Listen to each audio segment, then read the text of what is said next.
જોઈ લો મિત્રો, આપણું ખેતર થઈ ગયું છે કમ્પ્લીટ। આ બાજુ તો રેલવી દીધું છે રાયડો કરવા માટે ને અહીંયા ઘઉં કરવાના છે। તો અહીંયા બી સવારમાં આવીને બધું તૈયાર કરી નાખ્યું છે। હવે થોડી વારમાં અહીંયા પાણી આવશે।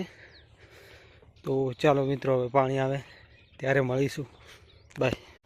હેલો મિત્રો, આ છે આપણો કપાસ અને હવે હું જાઉં છું બોર ઉપર। બોર ઉપર પાણીનો કેવા કે પાણી હવે ચાલુ કરી દો। ચાલો જઈએ છીએ બોર ઉપર।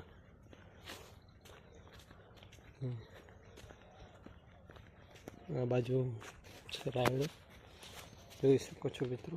રાયડો ઉગી ગયું છે, 10 દિવસ જેવું થઈ ગયું છે। एक बात मुझे बतला दे तू, उस रब से क्यों नहीं डरती है।